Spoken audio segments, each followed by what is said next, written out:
और हाँ, ये टिकट मुझे पड़ी है 9000 रुपीज़ की इंडियन करेंसी में। मतलब 1 घंटा 50 मिनट की तो फ्लाइट है, इसलिए सस्ती है भाई। मुझे लगा था भाई खाली होगी फ्लाइट, बट इतनी भी खाली नहीं है, लोग तो है यार। बड़ा नया नया सा प्लेन लग रहा है, देखना सीट टेबल बिल्कुल साफ़ सुथरी नई नई सी एकदम, और स्क्रीन भी लगी हुई है सामने।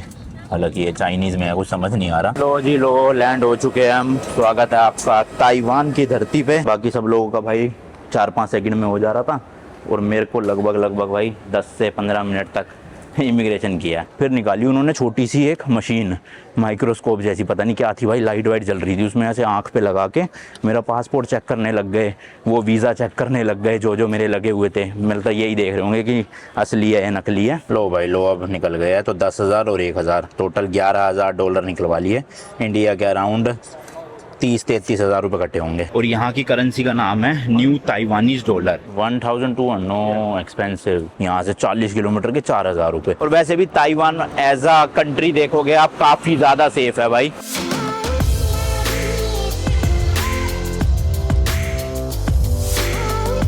क्या नज़ारा दिख रहा है भाई अपने होटल से, देखना प्रॉपर मकाऊ के सामने स्काई लाइन है, और उधर देखो छोटी छोटी गाड़ियाँ दौड़ती हुई दिख रही है इतनी दूर से। बाकी यार एक और नया दिन, एक और नई जर्नी। मैं हूँ अभी फ़िलहाल मकाऊ में, एंड आज जाने वाला हूँ भाई मकाऊ से लेके ताइवान की कैपिटल सिटी ताइपे में। तो अभी फ़िलहाल दोपहर के 1 बज रहे हैं। असल में चेकआउट 12 बजे का था, बट मैंने इनसे रिक्वेस्ट करके फ्री में एक्सटेंड करवा लिया था, क्योंकि अपनी जो फ़्लाइट है ना भाई, वो है यहाँ से रात को 8:30 बजे। तो मतलब अगर मैं 5 बजे भी निकलता हूँ एयरपोर्ट के लिए, तो 10 मिनट दूर है एयरपोर्ट सिर्फ। तो मैंने कहा फिर 1 बजे से, मतलब अगर मैं 12 बजे चेकआउट कर लूँगा तो 12 से 5 करूँगा क्या।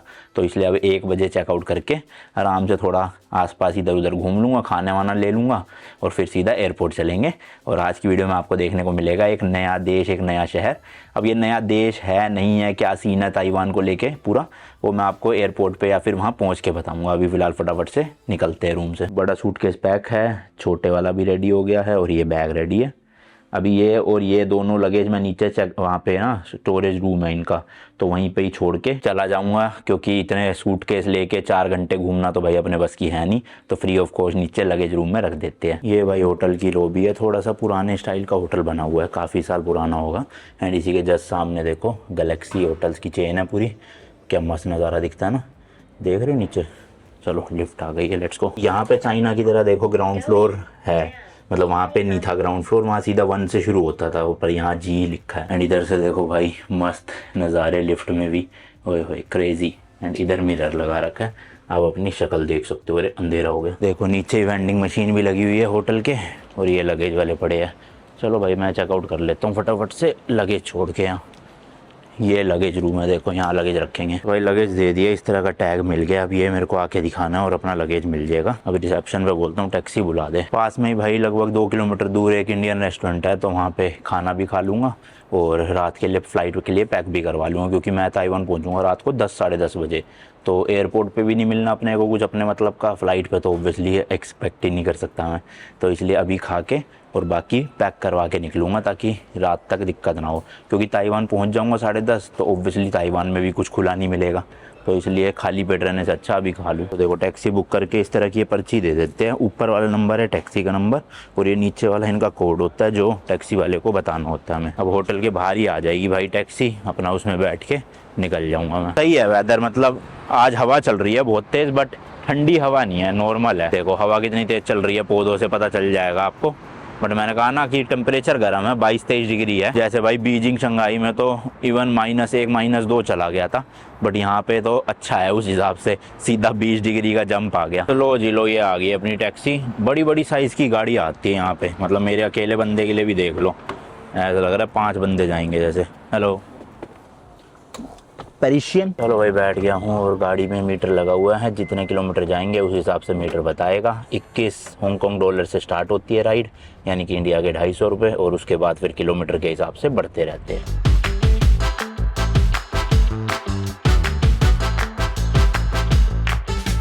लो भाई पहुँच गया हूँ, यहीं पे ही है मोती पैलेस के नाम से।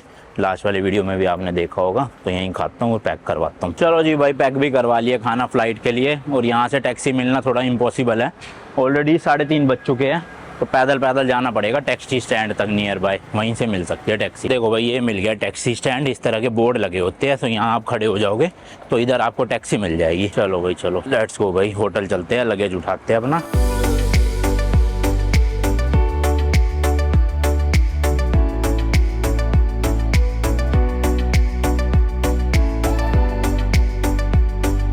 चलो भाई लगेज लेते हैं, टैक्सी बुलाते हैं एयरपोर्ट जाने के लिए। और भाई ये चाइना का कोई इतना बड़ा ग्रुप आया है, कम से कम नहीं तो 50 से 60 लोग होंगे।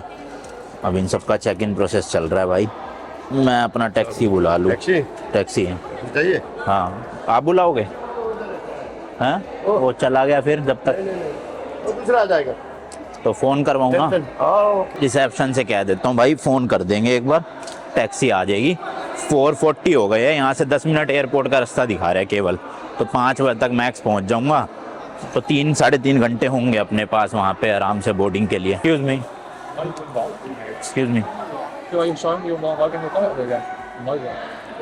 Can you please call a taxi?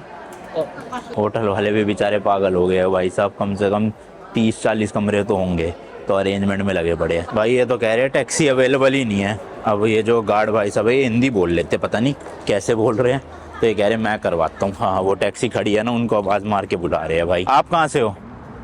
Nepal. Nepal से? जानते हो नेपाल? बिल्कुल, गया भी हूँ 2 बार। किधर गया नेपाल? काठमांडू, पोखरा, हाँ फिर उधर पशुपतिनाथ गया था, तिब्बत गया था, हिंदू तिब्बत गया था, तो वहाँ से रसुआगढ़ी से। अच्छा अच्छा। पोखरा? हाँ पोखरा भी घूम के आए? पोखरा भी, हाँ अच्छा लगा? बढ़िया था। कितने साल हो गए आपको? 16 साल हो गए। 16 साल। चलो जी टैक्सी आ गई है, वही बड़ी वाली, लगेज रखते हैं और फटाफट चलते हैं एयरपोर्ट। चलो ठीक है, okay thank you, bye bye. शुक्र है भाई इन्होंने मंगवा दी टैक्सी। और रिसेप्शन वाले तो बेचारे इतने परेशान हुए पड़े थे, एक साथ चेक इन करवाना सबको। और ये चाइनीज एकदम से इतने बड़े बड़े ग्रुप्स में आते हैं, मतलब 50 लोग 100 लोग एक साथ। इसमें तो भाई लगेज बहुत आराम से आ जाएगा अपना सारा का सारा, जगह ही जगह है। और अगर आपके पास भाई मकाऊ का नंबर है ना, तो आप इस तरह से देखो, टैक्सी का इनका एक नंबर होता है, इन्होंने तो नहीं लिख रखा, वैसे होता है, वहाँ पे आप डायरेक्ट कॉल कर सकते हो।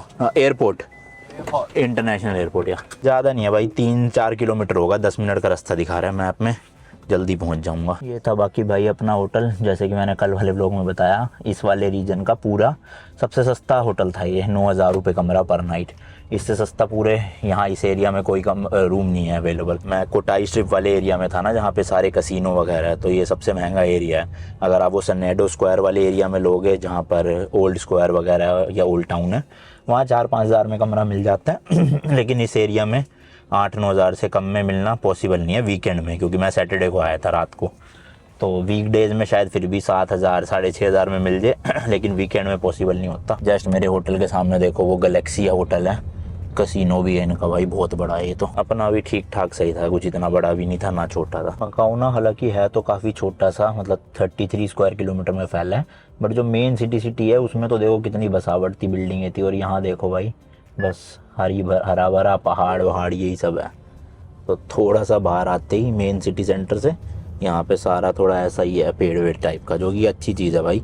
कंक्रीट का जंगल बना देना हर जगह अच्छी बात नहीं है ना, थोड़े पेड़ वेड़ भी होने चाहिए, तो वो यहाँ से ऑक्सीजन वगैरह प्रॉपर मिल जाती है। पर मुझे तो लग रहा है यहाँ भी डेवलपमेंट चल रही है, ये देखो बहुत जल्दी यहाँ भी कुछ ना कुछ बड़ी बिल्डिंग खड़ी हो जाएगी। नहीं भाई वो पहाड़ और ऐसे पेड़ वेड़ थोड़ा सा ही था, उसके बाद भी यहाँ पे देखो अच्छी खासी बसावट है।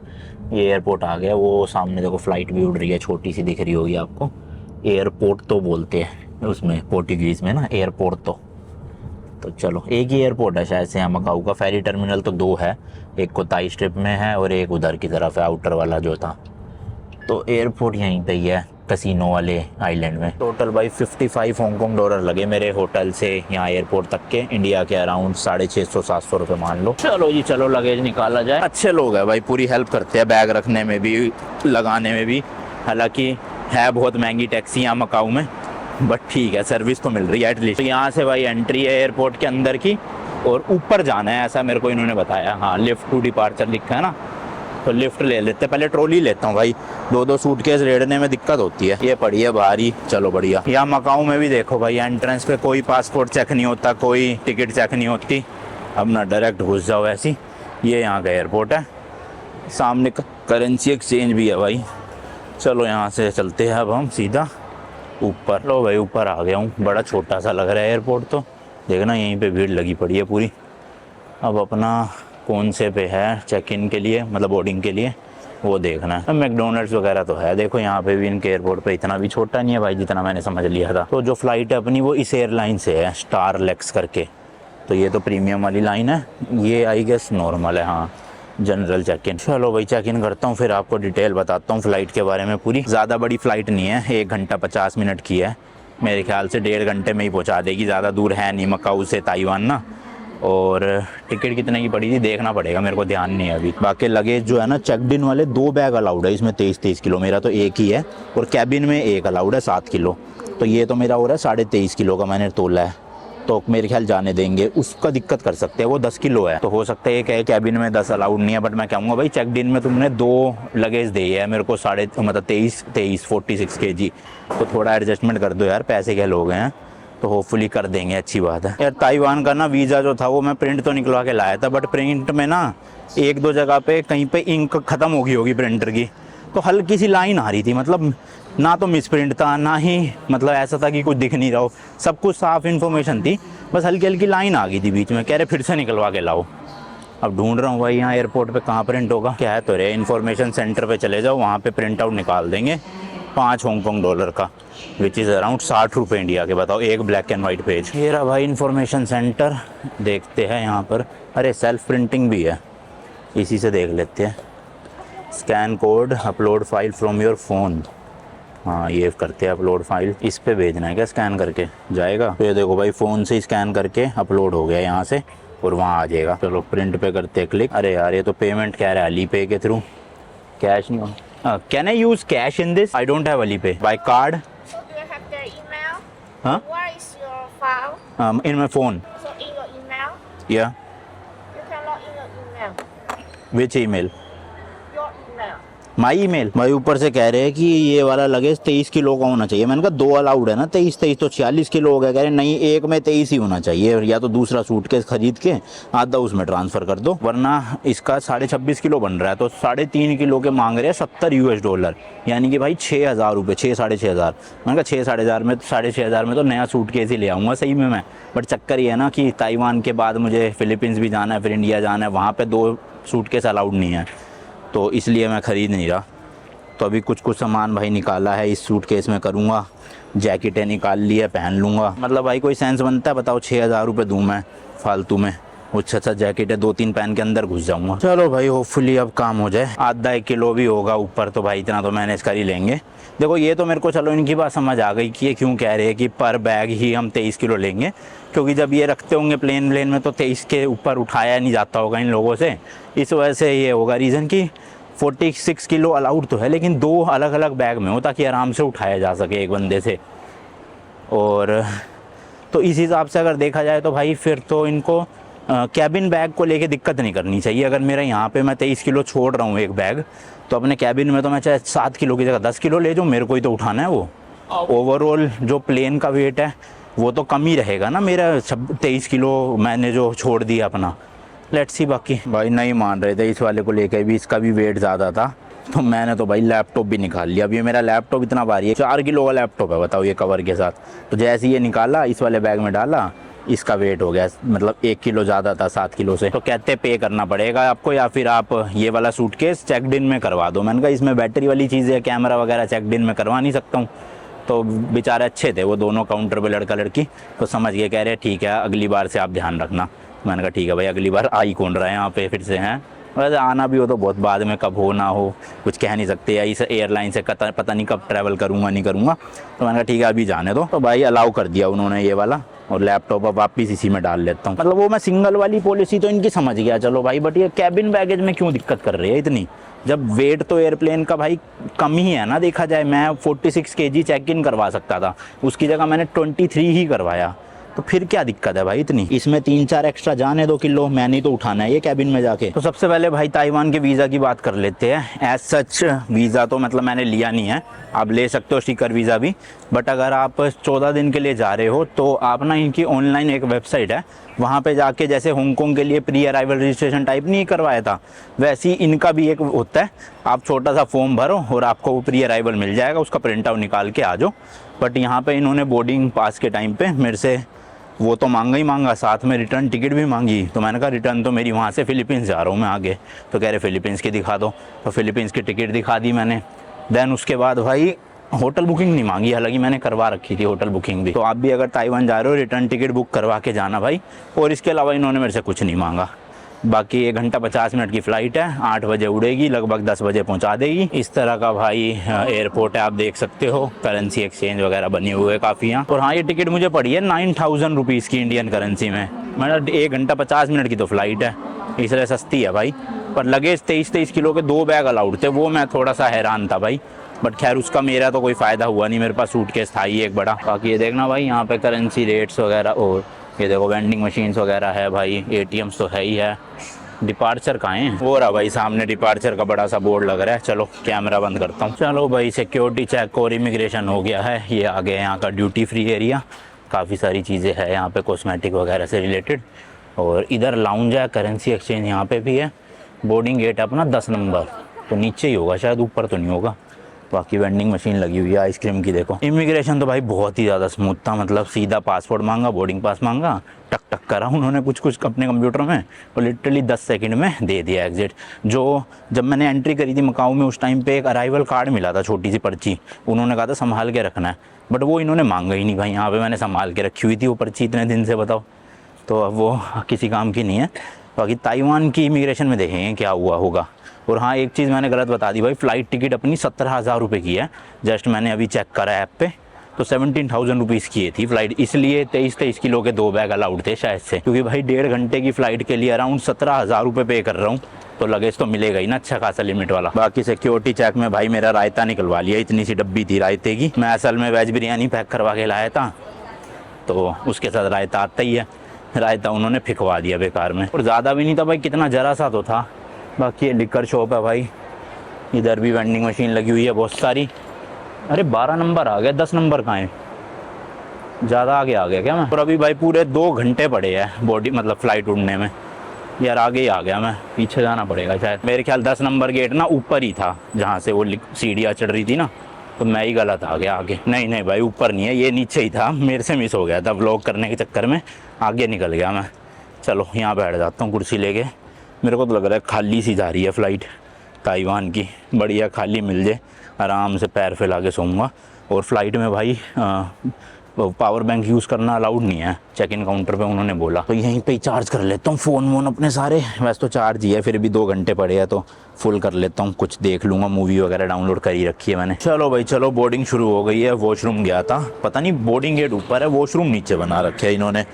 तो 10 मिनट वेस्ट हो गए ऐसे नीचे आके, पानी वानी भरा बोतल में। अब फटाफट से ऊपर चढ़ रहा हूँ और जाते अंदर। एक चीज़ और बताना भूल गया भाई, वो जो मतलब ताइवान के वीज़ा के लिए ऑनलाइन रजिस्ट्रेशन थी ना, वो एक्चुअल में फ्री ऑफ कॉस्ट है। बट उसमें कंडीशन एक है कि आपके पासपोर्ट में जापान का या फिर यूरोप का शेंगन वीज़ा होना चाहिए। वो भले ही एक्सपायर्ड है पर होना चाहिए, तभी आप ये अवेल कर सकते हो 14 दिन के लिए फ्री ट्रैवल टू ताइवान। अगर आपके पास नहीं है जापान और शेंगन वीज़ा, जापान या शेंगन वीज़ा में से कोई एक नहीं है, तो आपको फिर वीज़ा अप्लाई करना पड़ेगा दिल्ली में एम्बेसी से। उसके चार्जेस भी लगेंगे और डॉक्यूमेंट्स वगैरह भी। मेरे पास जापान का भी वीज़ा था और मेरे पास साथ ही साथ शेंगन का एक्टिव भी है और एक्सपायर्ड भी है, दोनों ही वीज़ा है। तो इसलिए बढ़िया हो गया, अपना फ्री में 14 दिन ताइवान घूम सकता हूँ। हालांकि जा मैं सिर्फ 4 दिन के लिए रहा हूँ, तो वो अलग बात है। तो यहाँ से बोर्डिंग होएगी अपनी 10 नंबर गेट से।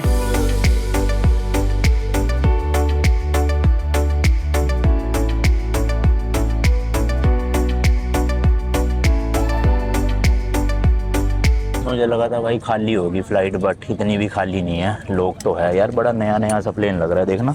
सीटें बिल्कुल साफ़ सुथरी नई नई सी एकदम, और स्क्रीन भी लगी हुई है सामने। हालांकि ये चाइनीज़ में है, कुछ समझ नहीं आ रहा, पर होगा इंग्लिश में करने का। एक ये इन्होंने पिलो दिया है भाई, 2 घंटे की फ़्लाइट में भी पिलो मिल गया, और क्या चाहिए। बाकी आगे जी ट्रे दे रखी है किस तरह की। इधर शायद ईयरफोन लगाने के लिए होंगे, अभी मिले। हाँ ये हेडफोन है भाई, ईयरफोन भी नहीं, क्या बात है। ये देखो इस तरह के हेडफोन यहाँ लगा सकते हो, एक USB चार्जर है। एंड बाकी तो क्या है, और तो कुछ नहीं है। लेग रूम ठीक ठाक ही है, मतलब अच्छा ही है, ठीक ठाक क्या बोलूँ। बढ़िया है। नॉर्मली देखा जाए तो सीट रिक्लाइन हो जाती है इस बटन से, बाकी थोड़ा बहुत ओवरऑल काफ़ी अच्छा है भाई। नया सा प्लेन लगा मुझे, मतलब पता नहीं, हो सकता है अभी अभी ख़रीदा हो कुछ टाइम पहले ही, है ना। तो वैसे कंडीशन वाइज अच्छा है काफ़ी, वो ना स्क्रैचेस है कहीं पे, ना कोई दाग वाग लग रहे। शीशे भी काफ़ी हद तक साफ़ सुथरे से है। बाहर देखो चाइना ईस्टर्न का प्लेन खड़ा है। वो बेल्ट लगा लेते हैं भाई अपने एंड से तो, ताकि रेडी रहे।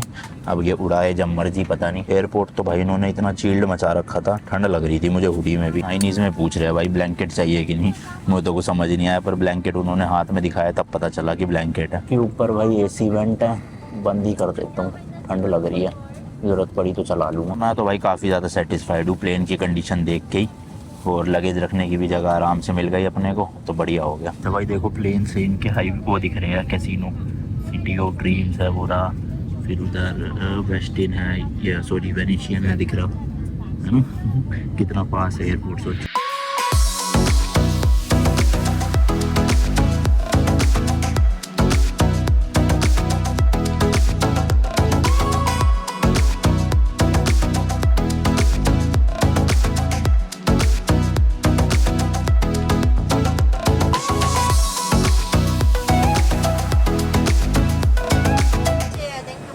Thank you.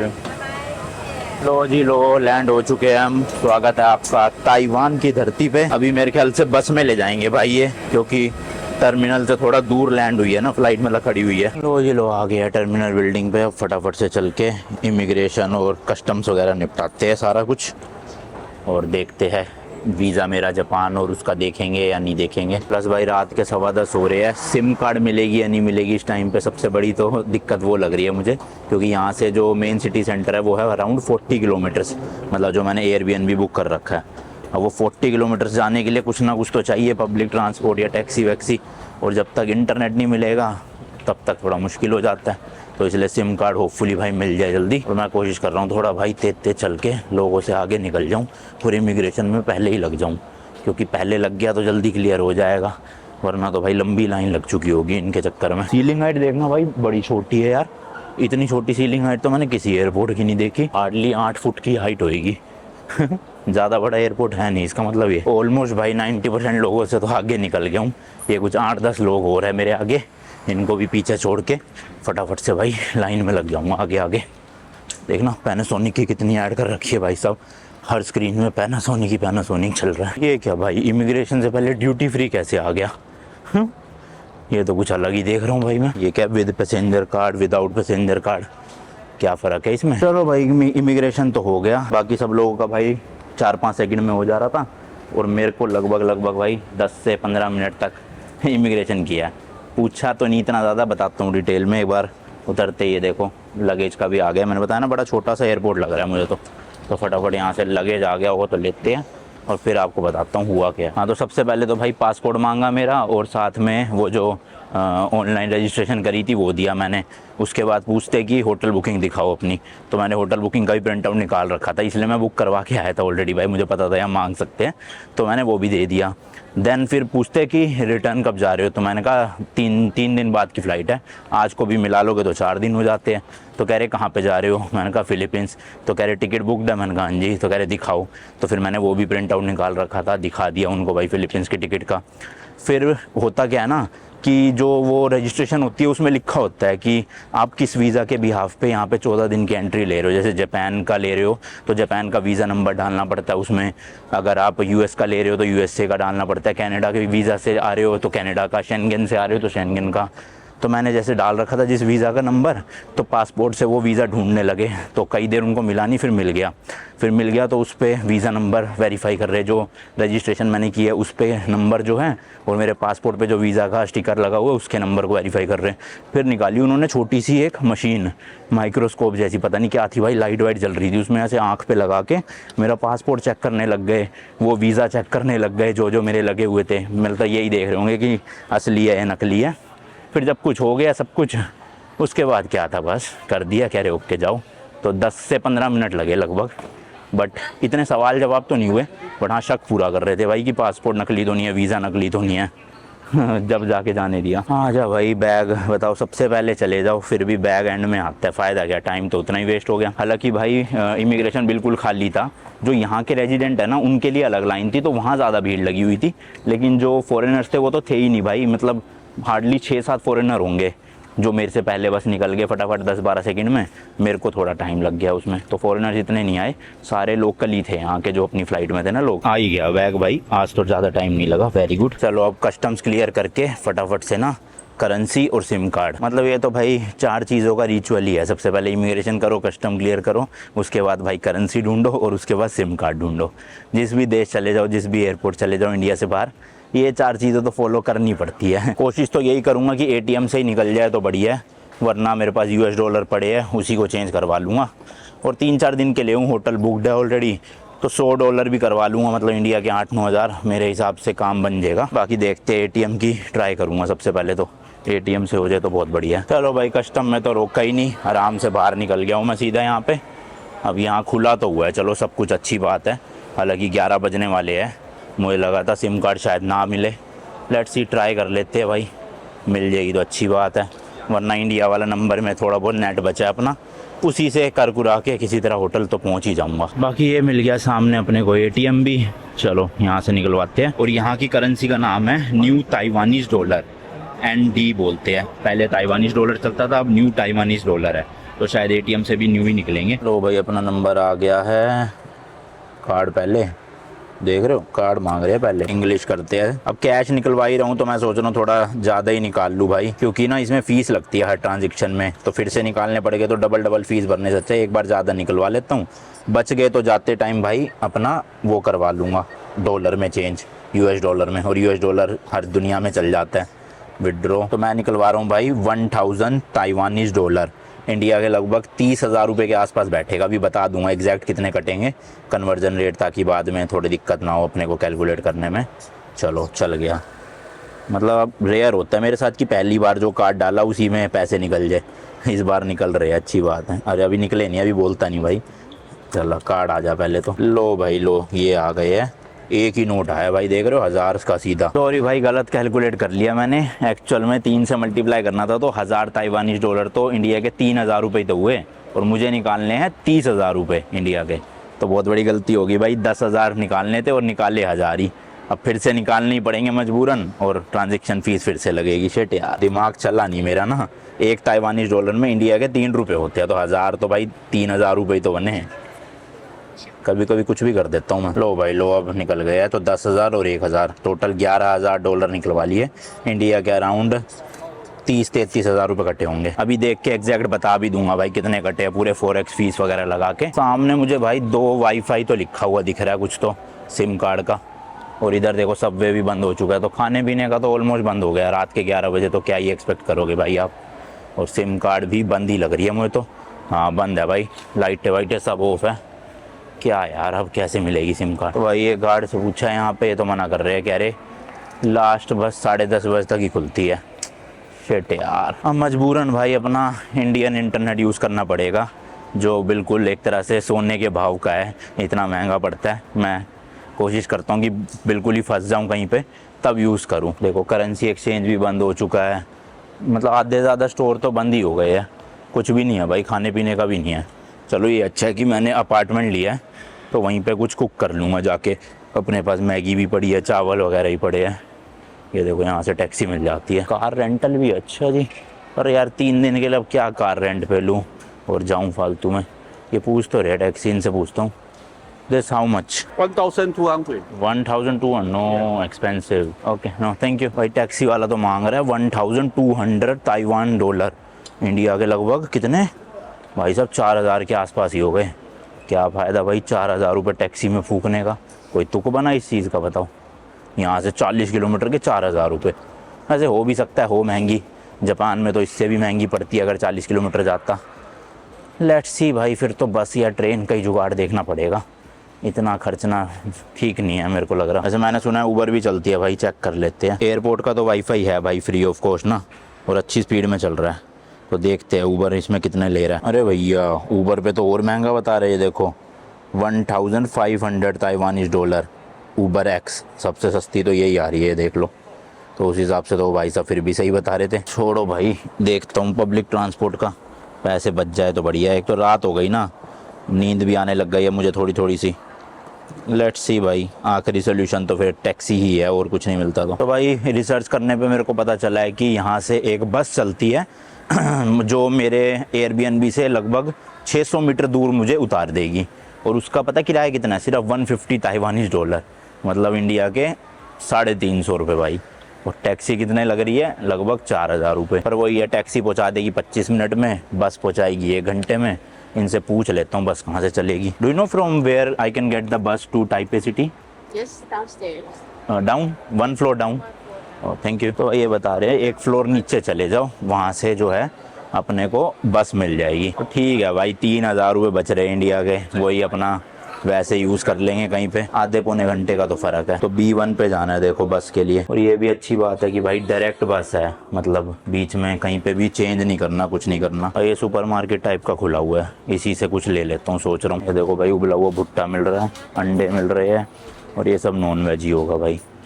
तो यहाँ तो मतलब का है नहीं, और कुछ देखते हैं। यहाँ भी भाई कुछ है नहीं मतलब का, छोड़ो चलते ही है, बस भी निकल ना जाए। क्योंकि अभी एक 11:30 की बस है, उसके बाद सीधा फिर भाई 12:30 की बस है 1 घंटे बाद की। तो मैंने कहा यही वाली ले लेते हैं, खाम में ये भी छूट गई तो बस फिर तो ये मेरे ख्याल से सामने टिकटिंग काउंटर का लिखा हुआ है, तो यही होगा बस स्टेशन की टिकट लेने के लिए। चलो ले लेते हैं। पार्किंग भी गाड़ी की यहीं पे है, ये खड़ी तो है बस, शायद मेरे ख्याल से यही होएगी। अभी तो आउट ऑफ सर्विस दिखा रही है, देखते हैं। इतने वॉशरूम हो यार, सुसु आ रहा है बड़ी तेज। ये बस का मेरे ख्याल से टाइम टेबल और रूट वगैरह होगा, तो इसकी फ़ोटो ले लेना अगर कुछ समझ आ जाए आपको। और इसी के जस्ट साइड में है ये बस सर्विस। इनसे पूछते हैं भाई कितने की टिकट है। हेलो Hello，你要到哪里？ हाँ, Where do you go？ this Jing'an station, Jingping road, Jing'an 台北吗 Taipei है। ？Next one。 नेक्स्ट 哎，number अगली कह रहे हैं भाई। तो ये है सिटी एयर बस, इससे मिलेगी। Hello this Jing'an Station. Jing'an, yes 1968 Jing'an Station. Yes, हाँ या Okay, 11:40. 11:40 है, Yes, one person. यस। 18. तो भाई 11:40 पे चलेगी, ये कह रहे हैं 180 ताइवानीज डॉलर की है। तो ये तो लगभग 500 रुपये ही हो गए इंडिया के। ठीक है, ये देखो सिक्का भी मिल गया भाई। बाहर जाना है भाई अपने को, यहाँ से 11 नंबर वाली जो प्लेटफॉर्म पे बस खड़ी है वो जाएगी। तो 11:40 होने में अभी 20 मिनट बचे हैं, 20 मिनट बाद निकलेगी यानी कि बस। और लगभग 1 घंटा पहुँचने में लग जाएगा। तो ऑब्वियसली भाई टाइम तो लग रहा है ज़्यादा, पर ठीक है, पैसे बच रहे हैं इतने, और क्या चाहिए। ये है भाई सिटी एयर बस 1962 और 1968। तो मेरे ख्याल तो यही है। अभी लाइन लगी पड़ी है, बोर्डिंग स्टार्ट करी नहीं इन्होंने। और डबल डेकर वाली है ये, शायद नीचे भी है, इसके ऊपर भी है। बस अपने को तो मेन ये है लगेज के लिए मिल जाए जगह, क्योंकि भाई लगेज ही सरदर्दी वाला काम है मेरे लिए ट्रिप पे। एक तो मेरे इतने कैमरा लैपटॉप हो जाते हैं, फिर ऊपर से भाई 1-1 महीने की ट्रिप पे निकलता हूँ तो कपड़े भी ले जाने पड़ते हैं अच्छे खासे। तो थोड़ा समझ रहे हो ना। लो भाई लो, गेट तो खोल दिया इन्होंने, बोर्डिंग शुरू हो गई है। अब मैं उठाता हूँ इनको और अंदर लेकर चलता हूँ। हाँ टिकट देखो, एंट्री पे ही चेक कर रहे हैं। और कार्ड भी है कुछ लोगों के पास, जिनके पास टिकट नहीं है वो डायरेक्ट टी पास से भी एंट्री ले रहे हैं। चलो बैक साइड, पीछे से कह रहे हैं भैया। Where are you going? This Now this. Next बस। Yeah, yes. Okay, Now okay. this. Okay. भाई ये वाली बस नहीं है, कह रहे हैं नेक्स्ट बस है। ओके हाँ, ये बस है 1962। और देखो गूगल पे भी दिखा रहा है, मुझे लेनी है 1968 वाली। अच्छा इसमें भी लिखा हुआ है इन्होंने, ये रहा देखो 1968। तो अगली बस जो लगेगी उस पर चढ़ना है। तो देखोगे ना भाई, सारी इलेक्ट्रिक बस है। देखो हरे रंग की नंबर प्लेट है, और बैग में लगा रहे हैं भाई ये टैग इस तरह का। लगेज वाले कंपार्टमेंट में रखेंगे शायद। This oh my okay. तो ये 2 टैग मिल गए अपने को बैगेज के। जब मैं उतरूँगा तो उनको इस टाइम पे ये देने हैं, और ये मेरे को दोनों बैग दे देंगे जब। यूट्यूबर या इंडिया India. या दिस बस। Yeah. ये बस आ गई भाई, यहीं खड़ी थी। ये तो यहाँ पे लगी हुई थी इस तरफ, और यहीं आके लग गई। चलो तो इनका मेरे को लग रहा है लगेज का कंपार्टमेंट बना होगा शायद से, उसमें रख देंगे। और वोल्वो की बस है भाई, फुली वो एयर पैक्ड, मतलब हाँ Take a trip. What Took a trip. Trip या travel. I make travel videos. तो ये टैग संभाल के रखने हैं भाई, वरना लगेज नहीं देंगे वहाँ। ऑलमोस्ट भाई मतलब 11:30 बज गए हैं। तो एयरपोर्ट पे तो ज़्यादा हलचल है नहीं, मतलब लोग हैं थोड़े बहुत ही है, और बिल्कुल जरा सा ही एयरपोर्ट है, ज़्यादा बड़ा नहीं है। मेरे को तो लग रहा है मकाऊ वाले से भी छोटा एयरपोर्ट है इनका, और है भी बिल्कुल सिटी के बाहर। भाई जब छोटा चाहिए था तो सिटी के बीच में ही बना देते, 40 किलोमीटर दूर बताओ आना जाना। मुझे तो अपना दिल्ली वाला सही लगता है भाई, गुड़गांव से भी पास में, दिल्ली वालों के भी पास में, बिल्कुल बीच में बना रखा है, सबसे बढ़िया है ना। ऐसा नहीं कि बिल्कुल ही आउटस्कर्ट्स में बना दिया और बंदा जाने में ही, मतलब टाइम तो हमारे लग ही जाता है ट्रैफिक की वजह से, 1 घंटा आराम से गुड़गांव जाने में एयरपोर्ट तक। सुबह सुबह जाओगे तो 15-20 मिनट में ही पहुंच जाओगे, बट डिस्टेंस तो इतना नहीं है यहाँ पे तो भाई 40-45 किलोमीटर का डिस्टेंस। बताओ टैक्सी मांग रही है 4-4, 5-5 हज़ार। Would you recommend this place? Yes yes. What is the seat number? Seat number, seat Oh, any no, seat? it's free. Any seat, okay. तो भाई ऐसा सच कोई सीट नंबर नहीं है, कहीं भी बैठ जाओ, ऊपर जाके ही बैठूंगा। ऊपर ही है मेरे ख्याल से, नीचे ये पूरा लगेज का कंपार्टमेंट है और सीटें सिर्फ ऊपर ऊपर है, क्योंकि नीचे तो भाई खिड़की नहीं है, बिना खिड़की के कौन ही बैठेगा नीचे ना। तो ऊपर जाना है अपने को। भाई मुझे तो लग रहा है ज़्यादा लोग है भी नहीं, एक मैं हूँ, एक लड़की है साथ में, और तो कोई मेरे को दिख ही नहीं रहा आया हुआ। 2 लोगों को ले जाएगी बस खाली। भाई एग्जैक्ट 11:30 हो गए हैं, केवल 10 मिनट है बस को निकलने में, और गेट खुला ही नहीं है अभी तक। आ गए हैं 3-4 लोग और ना मेरे पीछे, तो भारी लाइन लगवा रहे हैं ये। अब गेट खोलेंगे और मेरे को लग रहा है बस बिठाते ही निकल लेंगे। पता नहीं ये चीज़ क्यों है भाई ऐसा यहाँ पे, कि बिल्कुल एंड मोमेंट पे ही सब कुछ गेट वेट खोलते हैं। ट्रेन स्टेशन में जाओ चाइना में, वहाँ भी भाई प्लेटफॉर्म पे नहीं जाने देते जब तक ट्रेन आके रुक नहीं जाती, 10 मिनट पहले गेट खोलते हैं। ओ लाइटें वाइटें तो जल गई भाई इसके अंदर की, इसका मतलब खुलने वाला है गेट। ये देखो नंबर भी आ गया लिखा हुआ 1968। और ये जो एयरपोर्ट है इसका नाम है ताओयुआन करके, T1 टर्मिनल पे मैं लैंड हुआ हूँ। ये देखो लिखा भी है टर्मिनल 1 सामने। चलो भाई लगेज तो चढ़ाना शुरू कर दिया, पीछे से लगेज चढ़ा रहे हैं और यहाँ से अंदर घुसना है अपने को आगे से। तो वही मैंने कहा था ना, ऊपर सीटें लगी हुई है खाली, नीचे इन्होंने लगेज का स्पेस बना दिया प्रॉपर। कोई तो टी पास चलता है यहाँ पे कार्ड की तरह ना, वो खरीद के लोग डायरेक्ट अंदर टैप करके भी जा सकते हैं, मतलब टिकट खरीदने की जरूरत नहीं है। लो भाई खुल गया, देखो यहाँ लगाते हैं टी पास ना। हाँ देखो ऊपर ही है बस जो है। मैं तो भाई अकेला बैठता हूँ यहाँ पे, या डबल वाली पे बैठ जाता हूँ, क्या फ़र्क पड़ रहा है। गिनती के 5-7 लोग तो जा रहे हैं, आराम से फैल के बैठूँगा। बस तो अच्छी खासी है भाई, बिल्कुल ब्रांड न्यू टाइप की लग रही है। देखो यहाँ कप होल्डर है, आगे जाली दे रखी है मैगजीन वैगजीन रखने के लिए, यहाँ हैंगर भी है भाई। ये क्या है? अच्छा फुट स्टेप दे रखा है, देखना ये देखो भाई, इस तरह से फुट स्टेप भी है, क्या बात है। और यहाँ पे बटन है भाई इसको रिक्लाइन करने का, देखे जरा कितनी वो भाई अच्छी खासी रिक्लाइन हो गई यार। ये देखो सर, ये क्या उठ के ऐसे पैर, ये पसंद नहीं आया मुझे, उससे अच्छा तो नीचे ही रखूँगा ऐसे, देखो फैला के। हुए मज़ेदार। ओवरऑल भाई बस की सीट तो बहुत ज़्यादा कंफर्टेबल है, मज़ा आ गया। ये वाली ज़्यादा ऊंची है, आगे यहीं चलोगे, कोई आया नहीं अगर जा सकते हैं यहाँ पे भी यार। आ तो रहे हैं भाई लोग धीरे धीरे, ऐसा ना हो कहीं फुल हो जाए बस, फिर तो मैंने गलती कर दी। यहाँ वाली डबल सीट लेके सिंगल वाली लेता आराम से जाता। और 11:37 मतलब 35 पे खोली है इन्होंने, 5 मिनट देंगे बस चढ़ने के लिए, उसके बाद बस निकल पड़ेगी। देखता हूँ भाई बस में वाईफाई है कि नहीं है, वाईफाई हुआ तो मज़ा आ जाएगा, होगा तो नहीं वैसे, बट ताइवान है कह नहीं सकते कुछ। अभी तो भाई बहुत सारे वाईफाई आ रहे हैं, थोड़ा बस को चलने दो फिर पता चल जाएगा है कि नहीं। लो भाई देख लो एग्जैक्ट 11:40 पे बस जो है वो चलना शुरू हो गई है। टाइम के तो पक्के है भाई, कुछ भी कहो है ना। ये बस ना अब देखो टर्मिनल 2 पे आ गई है, तो यहाँ से भी मेरे को लग रहा है बंदे चढ़ेंगे कोई ना कोई। अभी वैसे तो आधी से ज़्यादा सीटें खाली पड़ी है बस की। हाँ चढ़ रहे हैं भाई, चढ़ रहे हैं, देखते हैं। चलो भाई फुल हो गई है, बस एक भी सीट खाली नहीं है। पता नहीं मेरे साथ में एक भाई साहब बैठे थे, वो उतर गए अभी क्यों, तो अगर तो वो नहीं आए तो फिर मेरी साथ वाली सीट खाली रहेगी, आ गए तो बैठ जाएंगे। मैंने तो अपना बैग हटा ही लिया। अब ये अच्छा है कि नीचे बैग आ गया और ये ऊपर पैर रखने की जगह है, बढ़िया। चलो अब सीधा आपसे सिटी सेंटर में मिलता हूँ। चलो भाई चलो पहुँच गए हम यहाँ पे, लगेज उतार लिया है। अब जो है यहाँ से 600 मीटर की वॉक करनी है मुझे इस तरफ, और फिर रोड क्रॉस करके जाना है अपार्टमेंट में। तो ठीक है भाई, चहल पहल वाला एरिया है, मतलब सुनसान नहीं है। रात के इस वक्त 1 बज रहा है लगभग, 1 भी नहीं अभी 1:15 हुआ लगभग, और लोग वोग दिख रहे हैं, गाड़ियाँ चलती हुई दिख रही है, देखो लाइटें वाइटें जली हुई है। और वैसे भी ताइवान एज अ कंट्री देखोगे आप काफ़ी ज़्यादा सेफ है भाई, मतलब अगर आप रात में भी निकल रहे हो, जैसे हांगकांग, मकाऊ और ये ताइवान, तीनों ही बहुत सेफ है। इवन चाइना भी बहुत सेफ था रात के मामले में देखे जाए तो। ये देखो भाई बुद्धिस्ट टेम्पल है शायद से यहाँ पे एक, इस तरह से लोग रात को भी देखो अगरबत्तियाँ जला रहे हैं यहाँ पे आके ना। तो मुझे जाना है वहाँ पे वो रोड क्रॉस करके उधर। भाई चाइना में तो इतने फ्रूट्स मिलते थे ना, ड्रैगन फ्रूट, इवन आम तक मिल रहा था इस सीज़न में। मैं तो ऑनलाइन खूब मंगवाता था, रात में भूख लगती थी फ्रूट्स ही फ्रूट्स खाता था, पेट भी मस्त था इतने दिन। अब पता नहीं ताइवान में मिलेगा कि नहीं मिलेगा यहाँ, क्योंकि भूख तो लग रही है इस टाइम पे मुझे काफ़ी। नहीं मिलता तो फिर भाई मैगी से ही काम चलाना पड़ेगा, क्या करें। देखो यहाँ भी ना ट्रैक बना हुआ है साइकिलिंग वालों के लिए अलग से, और साफ़ सफाई भी प्रॉपर दिख रही है, कूड़ा वूड़ा ज़्यादा है नहीं। सिगरेट के बट ज़रूर है देखो ज़मीन पे, बट वैसे सफाई है ओवरऑल। और यहाँ भी देखना भाई स्कूटर और ये बाइकें वगैरह कितनी है, टू व्हीलर तो हर जगह है इधर आसपास देखोगे ना, जितने भी देश है सारे। ओह यहाँ पे भी है भाई 7-Eleven देखो खुला हुआ है, कुछ देखता हूँ मिल जाएगा तो बढ़िया। आइसक्रीम वगैरह तो है भाई काफ़ी सारी ना यहाँ। तो यही ले लेता हूँ स्ट्रॉबेरी वाली, काफ़ी मन था मेरा खाने का। इसके अलावा फ्रूट्स में तो इनके पास केले पड़े हैं बस। सुशी वगैरह भी है देखो, पर ये नॉन वेज होगा सारा। ये भी सब भाई नॉन वेज ही है नीचे से ऊपर तक।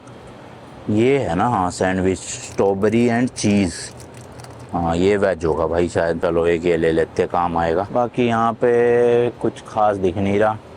फ्रूट्स में सेब है कटे हुए, पियर है, ये रे एप्पल ले लेता हूँ एक। बाकी भाई यहाँ पे जूसेस वगैरह है, ड्रिंक्स वगैरह है। वो ये चीज़ सही है भाई, कॉर्नफ्लेक्स और दूध दे दिया एक साथ, ये देखो है ना मस्त मील। सुबह सुबह लो और खाओ निकलो। वैसे मैं सोच रहा हूँ पानी की बोतलें भी ले ही लेता हूँ, वहाँ अपार्टमेंट में नहीं मिली फिर आना पड़ेगा नीचे, तो उससे अच्छा लेकर ही चलूँ पहले ही। एटलीस्ट एक तो ले ही लेता हूँ बोतल, है ना, खाम में क्यों वो करना। क्या 20 ताइवानीज डॉलर की पानी की बोतल है? अच्छा 60 रुपये तो बने, मैं गलती से समझ बैठा कि 600 बन गए। ठीक है फिर तो 60 रुपये की तो इतनी कुछ ज़्यादा नहीं है। चलो आई गेस इनफ रहेगा भाई इतना ही। हाँ is this vegetarian? Vegetarian? I don't know. Today? Wait, which language? Chinese? Chinese? Sandwich. Have a button. Huh? They have a cream. I don't know. His cream is a animal or Wait, show me. he have cream, but I don't know. His creams have an animal or best. Cream. Okay. Okay. Yeah, Yeah. I will buy. Yeah. Okay. तो cream है भाई, cream. okay. Vegetarian. एक ये strawberry वाली दही और ले ली भाई, बड़ी अच्छी सी लगती है। 1000 रुपये का बिल बन गया लगभग। Do you have bag? Okay. Did you have $1? No change. भाई आई गेस ये वाली बिल्डिंग है पिंक वाली, इसमें मुझे जाना है रूम नंबर 1B में। हाँ यही था भाई, पासवर्ड डाला खुल गया। चलो ऊपर ना जाना पड़े भाई, हालत ख़राब हो जाएगी वरना ये बैग ले जाने में। चलो शुक्र है नीचे ही है भाई, ये है अपना 1B, इधर है 1A। और यहाँ देखो भाई पानी की मशीन लगी हुई है, फालतू में लाया बोतल। अब इसका पासवर्ड डालना है। लो जी लो, खुल गया।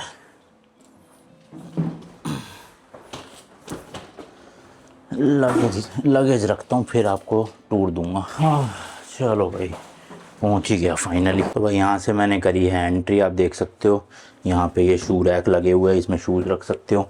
इधर कुछ अलमारी उलमारी बनी है, शायद से ये ओनर की है, खुलेगी नहीं। यहाँ ये ड्रॉर वगैरह है एक दो, एक ही अलमारी है सामान वगैरह रखने की। देन कुछ बटन वटन है। ये खुलते ही भाई बाथरूम आ गया।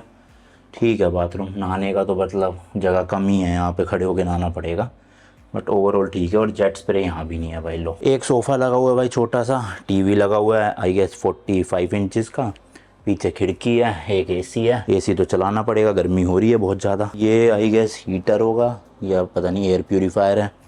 देन इधर एक टेबल है खाना खाने के लिए। इधर फ्रिज है, माइक्रोवेव है, इंडक्शन मिल गया अपने को, चल रहा हो बस। अब ये कुकिंग करनी है क्योंकि भाई मुझे किसी भी हालत में। हाँ चल रहा है बस बढ़िया, ये चल रहा है।